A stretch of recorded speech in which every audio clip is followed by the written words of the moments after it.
Good day ka-happy! Welcome back muli sa aking channel. Sa mga hindi pa nakapag-subscribe guys, please pa-support po, pa-subscribe at papindot na rin yung notification bell dyan sa baba para lagi tayong updated sa mga upcoming videos natin.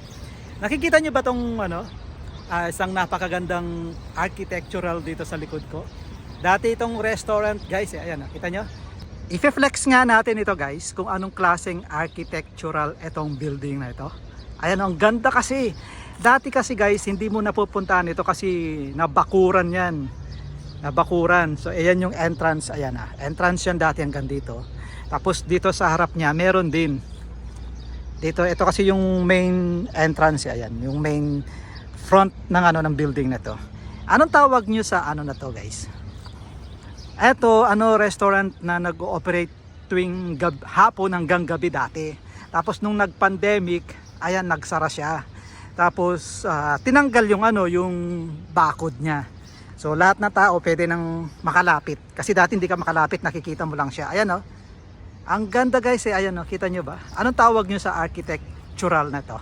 Architectural bang tawag? Yung design na ito guys, parang parang yung makaluma na building, di ba? Marami din ito sa atin eh. Ayan oh. Ang ganda lang kasi tuwan-tuwa ako. Ayan guys, tignan natin yung nasa loob. Ayan, ito yung niya, parang pinaka lilim ng window niya. Ayan siya oh, kita nyo ba yan? Ayan guys oh. Ganda, di ba? So ayan. Nung may bakod dito guys, may mga mesa rito. Yan sa labas may mga mesa. So pwedeng kumain diyan, tapos bukas lahat ito. Ayan, tipong ganyan nung mga before pandemic. Pero hindi ko nakikita ito sa loob, sa labas lang. Ayan siya, malaki siya eh, ayan oh. Ang ganda, di ba? Ayan. Tapos paggabi, tara dito sa labas. Pakita ko sa inyo. Paggabi guys, may ilaw yan. Ewan ko kung meron pa akong video nito paggabi. Mga videos ko kasi minsan pag puno na yung phone ko, dinidelete ko na guys. Ayan, ang ganda. Ayan oh. Ito yung parang sa likod. Ayan siya oh. Kita nyo ba yan? Ayan oh. Ang ganda. Mamaya pakita ko din sa inyo yung harap. Puntahan natin. So ito yung bakod. Ito. Kita nyo yan? Bakod na yan. Bakod yan. Ang ganda na. Nakapalibot dito sa park. So pag nandito ka sa park at nagwo-walk, makikita mo talaga siya. Lalo pag gabi. Ganda nito pag gabi. So ayan. Ang tawag sa restaurant na ito dati, kilala ito ng mga taga Abu Dhabi. Syempre, parang bucket. Bucket na B-U-Q-U-E-T. Ganun siya. So may mga ilaw dyan guys. Oh. May mga ilaw dyan sa bawat bintana. Ang ganda pati ng kulay ng ilaw na yan. So yung main door niya, main entrance, merong parang pa-letter U na hagdanan. Ayun, ganun siya. So tara guys, pakita ko sa inyo. Ito naman yung view sa sa gilid. Sa right side niya pagkaharap mo siya. So tara. Ito. Diyan yung main niya, main entrance. Merong water fountain diyan. Ang ganda kasi, nagagandahan ako.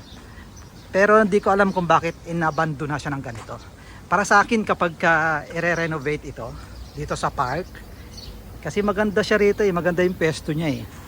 Tapos ang ganda pa ng architectural ng building na ito. So kung i-renovate siya, gawin siyang museum, di ba? Di ba? Museum na para sa parang learning museum ang tawag doon. Learning museum. Ganun siya. Ayan oh. So pakita ko sa inyo yung yung hagdanan niya. Baka may multo. Ayan oh. Kita niyo ba yung hagdanan? Hindi kita. Ayan, pag ganyan siya, ayun. Pa letter Q. Ang ganda eh. So gawin siyang learning museum. Learning something na pupunta ng mga tao, ng mga bata, kasi nasa park naman eh, lalo na pagka holidays. Ayan. So ito yung water fountain, may diyan. So ayan, pakita ko, layo lang tayo ng konti guys para makita nyo yung buong niya, architectural ng building nito. Manghang-mangha ako eh. Ayan siya oh, kita nyo na ba? Ayan, oh, di ba ang ganda guys? Kita nyo oh. Ang ganda. May ilaw. Ayan, ito bakod diyan, ganyan. Pero ito yung entrance, syempre walang bakod, may gate. Ayan ah. Tapos ang ganda namang ng halaman na ito. I-flex natin mamaya. Ayan siya oh. Lapitan natin. Napakaraming ibon talaga rito sa park. So ito yung water fountain. Tumutulo siya ng ganun. Tumutulo. Bumubusluwak. Ayan, ang ganda kasi. So kung gawing museum siya, parang para sa akin mas kapakapakinabang. Lagyan mo man ng entrance kasi napakamura naman dito. Ang pera, mura rito, mabilis ang pera rito. So entrance 5 or 10. 5 sa mga bata o kahit wala na 10 sa mga matanda or 5. At least may income na papasok for maintenance ng building na ito. Ayan o. Pakita ko sa inyo yung hagdanan. Hopefully makikita siya rito. Wala, ako pa rin ang makikita. Ayan o. Yung hagdanan guys, pag ganun siya, tapos may main door din doon. Ayan. Tapos pababa siya ng ganyan.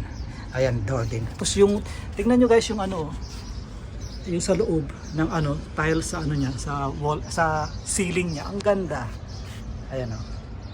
So ayan. Kita na ba? Ayan, hagdanan to eh. Ayan o. Tapos hagdanan din yun. Ganyan siya o. Ayan. Medyo kita na siya. Di ba kasi medyo malayo. Ayan o. Ganyan. Ayan. Tingnan nga natin dito. Ayan, parang shell siya. Ayan, tapos may mga ilaw. Ang gaganda pa man din ng ilaw niya. Ayan o. Dito, tingnan natin dito. Hopefully makita uli. Ayan o. Ayan siya. Kita ba? Kita. Hindi. Ayan o. At least ito o. Hagdanan yan. Paano ba para makita? Ayan. Ito hagdanan nito guys. Ayan o. Hagdanan yan. Paganyan siya o. Tapos pintuan yan. Tapos hagdanan uli pababa. Ayan o. Tapos meron ding dyan tawag dito mga door. Ayan o. Tapos ang ganda ng ceiling design niya. O, di ba ang ganda? Gawing parang sinihan na pang mga bata. Yung sa educational museum para sa mga bata. Yun ang para sa akin mas maganda. Kung restaurant, depende naman sa may-ari nito, di ba? Kung restaurant, okay pa rin, pero dapat open sa ganyan na lang siya ka-open para maraming taong papasok kasi pag may gate, alam mo na ang tao pag may gate parang iniisip nila mahal na mamahaling restaurant. Ayan. So, dito lang yan sa Lake Park. Ang ganda. So ang ganda din magpa-picture diyan. Ayan. Ganda. So okay guys, maraming salamat sa pagsama nyo sa akin sa araw na ito. Nag-flex lang tayo sa isang napakagandang building dito sa park, dito sa Lake Park, Abu Dhabi. So ingat kayo guys, summer na dito, mainit na pagtanghali, pero pag umaga sa kahapon hindi pa masyado mahangin. Actually mahangin pa naman. Iba kasi yung init dito sa Middle East, iba yung init sa atin sa tropical country sa Pilipinas. So okay guys, maraming salamat. Ingat kayo lagi. Laging magdala ng tubig, laging magdala ng pamunas ng pawis para iwas tayo sa sakit. Mahirap pagkasakit lalo na sa mga kapwa ko OFW. So happy weekend guys. Please don't forget to subscribe pag hindi pa kayo nakasubscribe, at don't forget to click yung notification bell dyan para namang lagi kayong updated sa mga upcoming videos natin. And be happy here dito sa Abu Dhabi. Have a good day and God bless.